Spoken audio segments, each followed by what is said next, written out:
हम बात करेंगे व्यक्तित्व के प्रकार के बारे में कि किस आधार पे अलग अलग मनोवैज्ञानिकों ने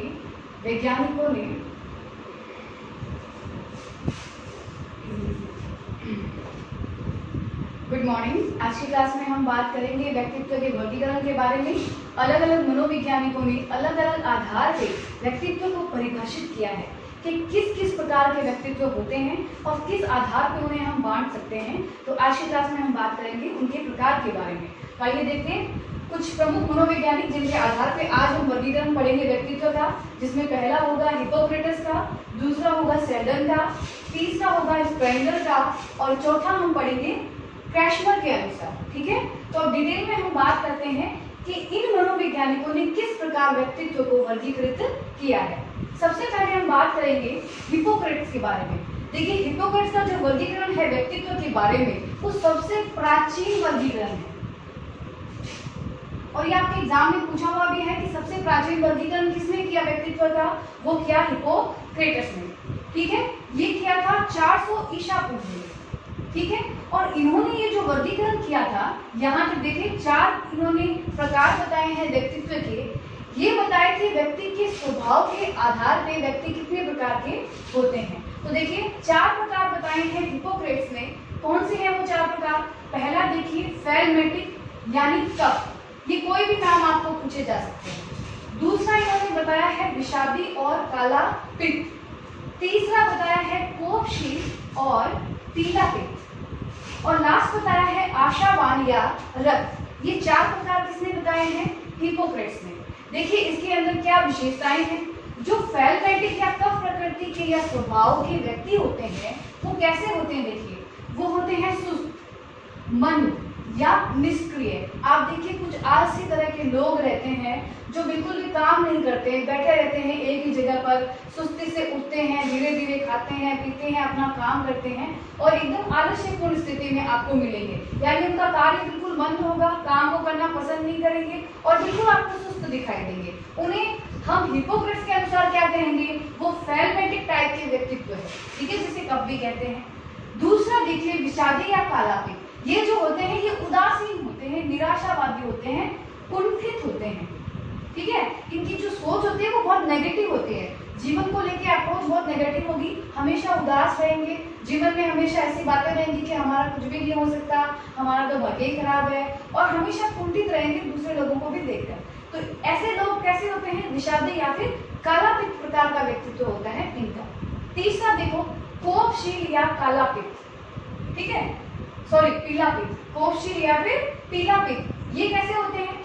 जो क्रोधित प्रकार के व्यक्ति होते हैं। देखिए आप बहुत सारे लोग होते हैं बहुत गुस्सा करते हैं बेवजह। घर में बहुत सारे लोग होते हैं ऐसे, यानी खास करके दादाजी या पिताजी के बारे में ये बात हम सुनते हैं कि बहुत ही गुस्सा आता है, इसीलिए पहले से हम उनके साथ वैसे ही व्यवहार करते हैं। जैसे कहते हैं ना कि चेहरा गुस्से से लाल पीला हो गया, इसलिए इसे लाल पीला पित्त और कोपशील में बताया गया है। कैसी प्रवृत्ति होगी? क्रोधित रहेगी। अगला देखिए आशावान यानी रक्त। खुश मिजाज जो होंगे, जो उमंग होंगे, जिनके अंदर उल्लास होगा, जो कार्य बहुत एक्टिवनेस के साथ करेंगे यानी शीघ्र कार्य करेंगे।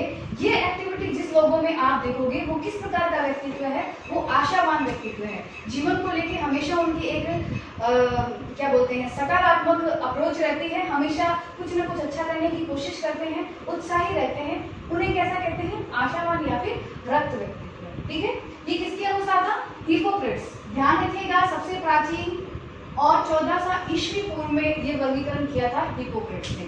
4 प्रकार थे, फेलमेटिक, विषादी, कोपशील और आशावान। ठीक है, और सिमिलर ये नाम कोई भी आपको पूछे जा सकते हैं। ये तो था पहला वर्गीकरण जो हमने पढ़ा हिप्पोक्रेटस के बारे में।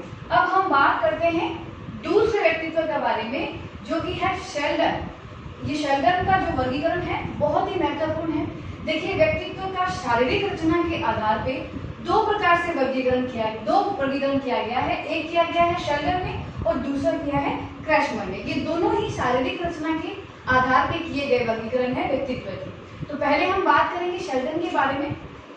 शेल्डन ने देखिए 1940 में ये वर्गीकरण किया था। ठीक है, और उन्होंने 3 प्रकार बताए थे व्यक्तित्व के। 3 प्रकार के पर्सनालिटी के लोग होते हैं जो अलग अलग उनकी विशेषताएं होती है, उसकी हम बात करेंगे।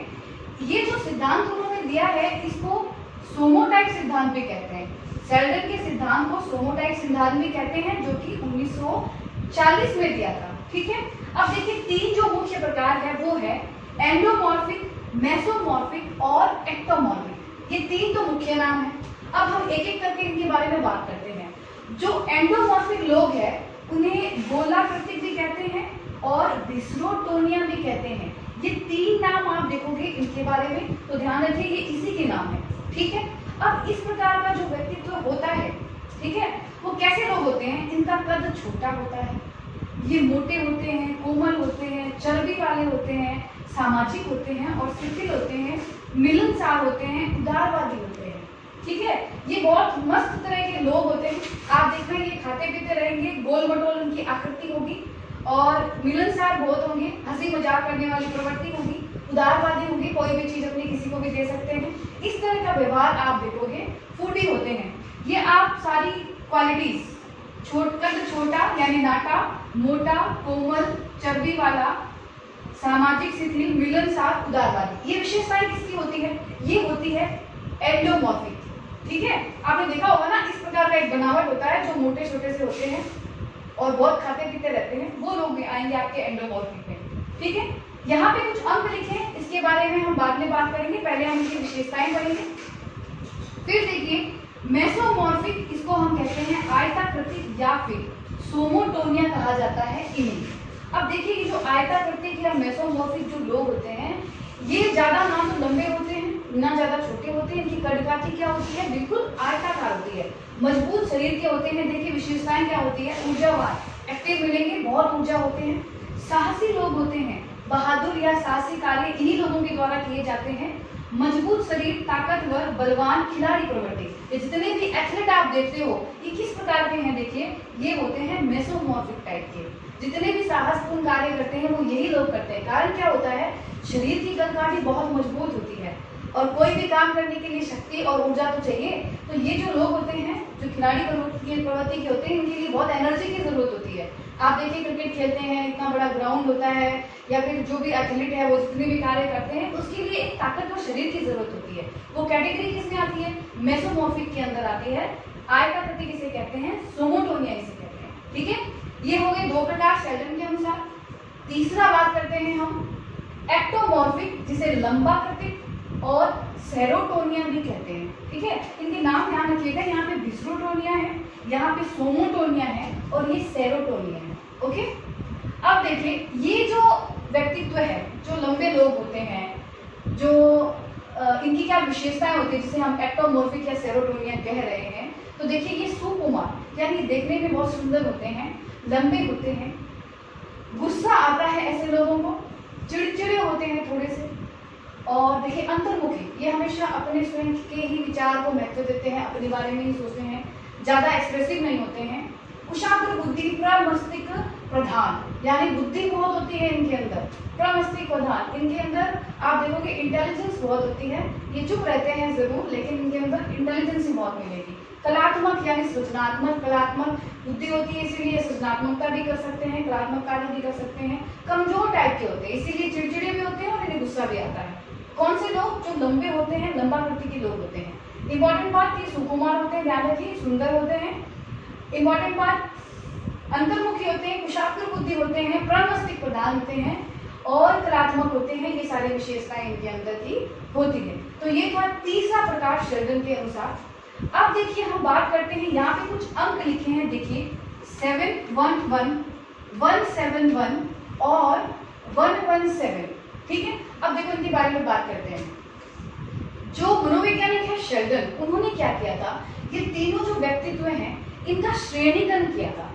श्रेणीकरण करके इनको कुछ अंक प्रदान किए थे, यानी जिस श्रेणी का व्यक्ति है उसमें अंक दिए जाते थे। सबसे कम अंक होता था 1 और सबसे अधिक अंक कितना होता था? 7। तो यानी समझिए कि पहला अगर एंडोमॉर्फिक को हम अंक देंगे, ठीक है, तो यहाँ पे सबसे ज्यादा विशेषताएं किसकी मिलेगी? जो एंडोमॉर्फिक की है, जैसे कद छोटा, मोटा, कोमल, चर्बी वाला, ये सारी विशेषताएं एंडोमॉर्फिक की है। और एंडोमॉर्फिक में अगर आपको अंक देने हैं, आपको श्रेणीकरण करना है, तो सबसे अधिक अंक दिए जाएंगे जो कि होंगे 7। अब ऐसा नहीं होता कि एक व्यक्ति में केवल यही गुण मिलेंगे, कुछ ना कुछ इसका भी मिलेगा, कुछ ना कुछ इसका भी मिलेगा। तो जब श्रेणीकरण किया जाता है तो जिस व्यक्तित्व के सर्वाधिक गुण है यानी एंडोमॉर्फिक है, तो उसके अगर सर्वाधिक गुण है तो सबसे पहले हम इसको नंबर दे देंगे 7। 1 में से 7 अंक दे दिए।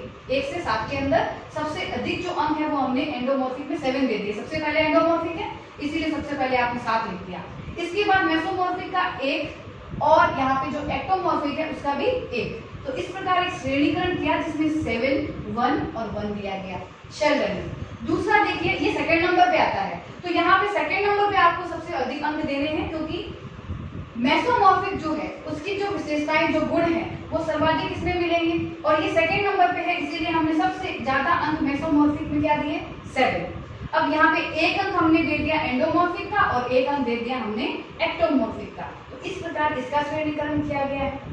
अगला देखिए एक्टोमॉर्फिक में क्या किया है, ये 3 नंबर पे आता है तो सर्वाधिक अंक जो दिए जाएंगे वो 7 वो लास्ट में दिए जाएंगे। देखिए यहाँ पे 7 है और बाकी जो ये थे इसके अंदर 1 और 1 अंक दे दिया गया। ठीक है, तो कहने का मतलब है कि जिस व्यक्तित्व में का ज्यादा गुण है और जिस नंबर पे वो है वहीं पे आपने सर्वाधिक अंक दिए हैं। यहाँ देखिए 7 हमने सबसे पहले दिया क्योंकि एंडोमॉर्फिक पहले है, मेसोमॉर्फिक बीच में है इसलिए 7 बीच में है और यहाँ पे एक्टोमॉर्फिक यहाँ पे 7 हमने लास्ट में दिया है क्योंकि ये तीसरे नंबर पे है और बाकी जो 1-1 अंक है ये जो बचे हुए व्यक्तित्व हैं उनके अंक दिए गए। ठीक है, तो इस प्रकार शेल्डन ने वर्गीकरण किया था यानी श्रेणीकरण किया था इन व्यक्तित्व का। अब शेल्डन के अनुसार बेस्ट अंक क्या होते हैं, बेस्ट श्रेणी क्या होती है, एक संतुलित जो व्यक्ति होता है और सबसे अच्छा जो व्यक्तित्व हम मानेंगे तो उसका श्रेणीकरण अगर किया जाएगा तो उनका क्या अंक होगा, देखो उस बेस्ट का श्रेणीकरण होगा 4 4 4 यानी 1 से 7 के बीच में सभी गुण आधे आधे आधे उनके अंदर मिल जाए तो ये जो श्रेणी बनेगी 4 4 4 की यानी एंडोमॉर्फिक के भी 4, मेसोमॉर्फिक के भी 4 और एक्टोमॉर्फिक के भी 4। तो ये अगर 4 4 4 की श्रेणी बनती है तो ये सबसे संतुलित और सबसे अच्छा व्यक्तित्व है किसके अनुसार, शेल्डन के अनुसार। ठीक है, समझ में आ गई होगी आपको बात। अब देखिए अब हम बात करते हैं अगले यानी स्प्रेंगर के अनुसार इन्होंने एक पुस्तक लिखी थी टाइप ऑफ मैन। इसके अंदर इन्होंने 6 प्रकार के व्यक्तित्व का वर्णन किया था और ये आपके एग्जाम के अंदर पूछा हुआ प्रश्न है। ठीक है, अब ये जो वर्गीकरण किया गया था ये समाजशास्त्रीय दृष्टिकोण के आधार का वर्गीकरण। ठीक है, और देखिए समाजशास्त्रीय दृष्टिकोण तो अपनाया गया लेकिन जो आधार है वो क्या है, देखिए वो है कि हर व्यक्ति अपनी रुचि के अनुसार, देखिए अपनी रुचि के अनुसार क्या करता है, कुछ मूल्य बनाता है। तो ये 6 प्रकार के व्यक्ति हैं जिनके अलग अलग मूल्य हैं अपने जीवन में और उन्हीं आधार पे समाजशास्त्रीय आधार पे स्प्रेंगर ने 6 प्रकार के व्यक्तित्व परिभाषित किए हैं। तो देखिए कौन से हैं वो 6 प्रकार। सबसे पहला देखिए सैद्धांतिक। सैद्धांतिक जो व्यक्तित्व होता है वो क्या होता है, देखिए ये जो लोग होते हैं वो सिद्धांतों पे अधिक बल देते हैं, सत्य को बहुत महत्व देते हैं, ज्ञान को बहुत महत्व देते हैं। इन्हें बस ज्ञान अर्जन करना, सत्य बोलना, सिद्धांतों का पालन करना, इस टाइप के जो लोग होते हैं उन्हें हम क्या कहेंगे, सैद्धांतिक लोग। और कौन कौन होते हैं ऐसे लोग, देखिए एक लेखक, देखो उन्हें बहुत ज्ञान की जरूरत होती है, लेखक कितनी गहराई में जाकर कैसे कविताएं लिखते हैं। साहित्यकार, वैज्ञानिक, पत्रकार और दार्शनिक, ये जितने भी लोग हैं ये सभी क्या है, ये सत्य को बहुत ज्यादा महत्व देते हैं और ज्ञान के पिपासु होते हैं ये लोग और सिद्धांतों की पालना करते हैं। तो ये सारी कैटेगरी किसमें आएगी, सैद्धांतिक व्यक्तित्व। अगला देखिए आर्थिक। इनका जो मूल्य होता है वो क्या होता है, देखो हर एक चीज को, हर एक वस्तु को ये फायदे और नुकसान में देखते हैं, क्या उपयोगी है क्या उपयोगी नहीं है। चाहे कोई रिश्ता हो, चाहे कोई वस्तु हो, कोई भी काम ये करते हैं, उनका जो आधार है वो क्या होता है, वो होता है आर्थिक मूल्यांकन। जहाँ फायदा है वो वही काम करेंगे, जहाँ फायदा नहीं वो काम नहीं करेंगे। ऐसे लोग कौन होते हैं, दुकानदारी, यानी दुकानदारी तो कार्य हो गया। यहाँ पे देखो जो व्यापारी है, दुकानदार है, ये इस प्रकार के कार्य करते हैं। इसके अलावा आप इसे उद्योगपति भी कह सकते हैं। तो 3 जो लोग हैं, दुकानदार, व्यापारी, उद्योगपति, सिमिलर से ही है। ये सभी क्या है, आर्थिक व्यक्तित्व वाले लोग हैं। अगला देखिए सामाजिक। ये सामाजिक जो लोग होते हैं इनके जीवन का मूल्य होता है प्रेम और संबंध स्थापित करना। ठीक है, तो ये जो लोग होते हैं ये सहयोगपूर्ण व्यवहार रखते हैं, परोपकारी होते हैं। तो वो कौन होते हैं, देखिए शिक्षक। सामाजिक कार्यकर्ता जैसे अन्ना हजारे। तो ये जो लोग हैं ये सब क्या है, ये सामाजिक व्यक्तित्व वाले लोग हैं। अगला देखिए राजनीतिक व्यक्तित्व क्या होगा, जिसका मेन मूल्य होता है शक्ति, प्रभुत्व, नियंत्रण, सत्ता स्थापित करना। ये जो भाव होते हैं, ये जो व्यक्तित्व होता है वो राजनीतिक व्यक्तित्व होता है। किसमें देखोगे, जो एक राजनेता है उसके अंदर आप देखोगे ये शासन करना पसंद करते हैं, अपनी शक्ति का उपयोग करना ज्यादा पसंद करते हैं। ठीक है, अगला देखिए धार्मिक। इनका जो मूल्य होता है वो एकता होता है, भगवान को बहुत मानते हैं, भगवान के डर से ही कार्य करते हैं। कौन होते हैं वो लोग, पुजारी, संत, महात्मा आदि। ये कौन सा व्यक्तित्व है, धार्मिक व्यक्तित्व। अगला देखिए सौंदर्यात्मक या फिर कलात्मक कहते हैं। ये जो लोग होते हैं इनके जीवन का मूल्य क्या होता है, सौंदर्य। किसी भी चीज को देखेंगे, किसी भी वस्तु को, सौंदर्य को देखेंगे, कलात्मक पक्ष को देखेंगे, अपनी सुंदरता पे ध्यान देंगे। देखिए जितने भी कलाकार है, जैसे फिल्म स्टार है, तो सारे के सारे लोग हैं, वो किस पे ध्यान देते हैं, सौंदर्य पर ध्यान देते हैं। ठीक है, उनको जो चीजें चाहिए वो सब सुंदर चाहिए, जैसा वातावरण होता है वो भी बहुत सुंदर और अच्छा वातावरण होना चाहिए। तो चित्रकार, कलाकार, मूर्तिकार, ये क्या होते हैं, ये कौन से व्यक्तित्व होते हैं, सौंदर्यात्मक या फिर कलात्मक व्यक्तित्व वाले लोग होते हैं। तो ये था हमारे स्प्रेंगर का वर्गीकरण समाजशास्त्र दृष्टिकोण के आधार पे। टाइप ऑफ मैन के अंदर इन्होंने 6 प्रकार बताए हैं। पहला सैद्धांतिक, दूसरा आर्थिक, सामाजिक, राजनीतिक, धार्मिक और सौंदर्यात्मक या फिर कलात्मक भी इसे हम कहते हैं। थर्ड आपको समझ में आ गया। अब देखिए लास्ट बात करते हैं हम क्रैशमर के अनुसार। देखिए ये भी शारीरिक रचना के आधार पर वर्गीकरण किया है। क्रैशमर जो थे उन्होंने 400 लोगों पे अध्ययन किया था जो कि मानसिक दोष युक्त थे। उनकी शारीरिक रचना के आधार पे उन्होंने 4 प्रकार के व्यक्तित्व का वर्णन किया है। उनकी एक किताब थी फिजिक एंड कैरेक्टर जो 1925 में उन्होंने दी थी।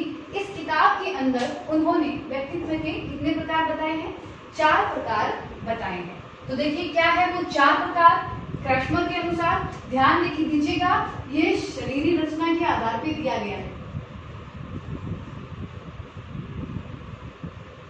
और जो शेल्डन था यहाँ पे भी आप याद रखिएगा, शरीर यहाँ पे मैं मार्क कर देती हूँ, बस ध्यान रखिए शरीर रचना के आधार पे ये 2 शरीर या फिर शारीरिक रचना के आधार पे 2 वर्गीकरण किए गए थे।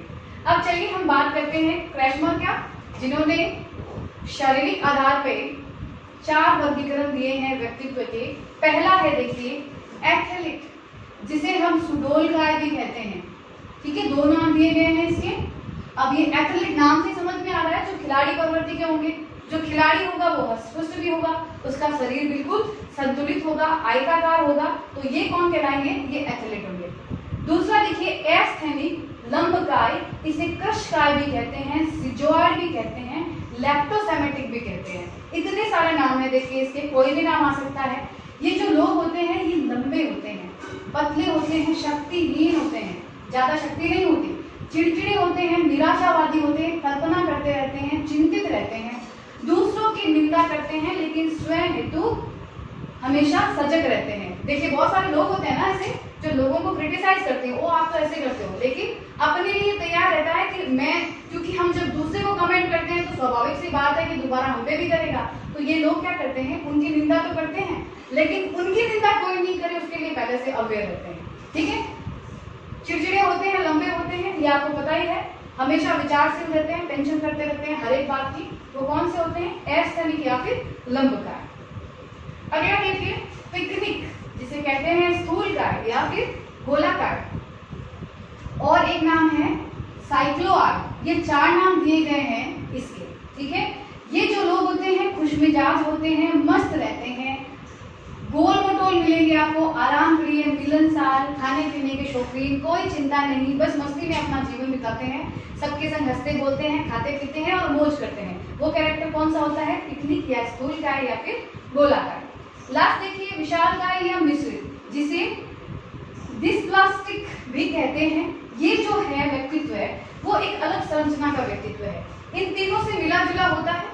इनका जो शरीर है वो बहुत विशाल होता है, अलग ही फिजिक होती है इनकी। जैसे एक जो उदाहरण मैं आपको दूं तो जो खली है उनकी बॉडी की संरचना देखिए, वो एक विशालकाय शरीर है जो नॉर्मल लोगों से थोड़ा बड़ा है। ठीक है, तो ये है 4 प्रकार के व्यक्तित्व क्रैशमर के अनुसार। इसका स्क्रीनशॉट लीजिए।